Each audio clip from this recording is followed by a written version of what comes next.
Det der kommer. Nå. Som I nok kan se, så er det efter 4 aften. Nu er klokken blevet 5:30. Mads har igen inviteret på interview. Skud. Mr. Zoe. Jeg har inviteret Martin ind på et lille interview her i containeren igen, fordi at vi kan jo nu fortælle, at vi kommer til at forhandle Deviate. Og tillykke til alle jer, der har givet rigtigt i vores lille konkurrence. Der er en gave. Vi hiver ud af en hat, som kommer til jer. Eller kommer til den heldige vinder. Fortæl lidt om, hvorfor skal vi have det? Fordi vi synes, det er fedt. Ja. Det er en sej cykel. Så. Det er, som jeg også sagde i den sidste video, det er sådan lidt nørdet.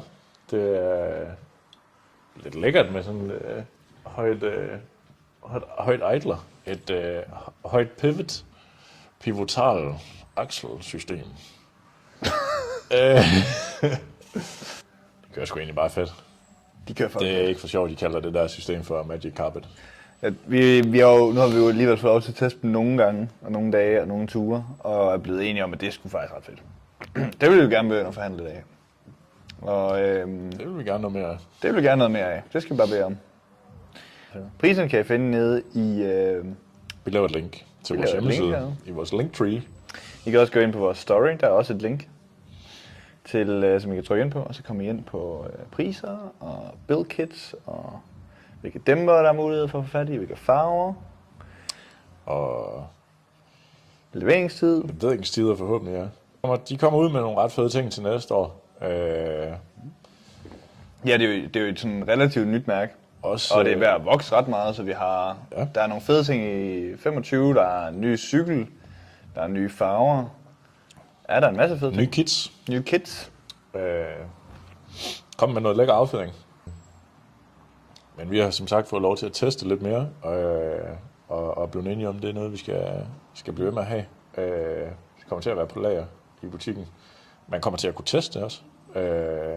Vi har i hvert fald de her 2 demoer her, en large og en extra large. En large Highlander, som er den, jeg kører rundt på noget tid. Den holder herovre. Og så er der den der er her, som er en Claymore, Deviate Claymore, med 165-180 mm. Og det er sådan en mollet, vi har hjemme. Den får så også med fuld 29 setup, og så som mollet, ja. Og Highlanderen kommer også som mollet på et tidspunkt. Det ved jeg ikke, om vi må sige, men det gør den i hvert fald. Og det må vi godt. Må godt sige.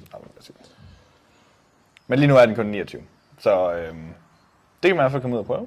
Kom ind og spørg os om dem, og få en lille testtur ude på gruset her. Hvis man gerne vil sådan, teste en i skoven, så lige hit os op i forvejen, så får vi den lige klargjort og sat op med afføringen.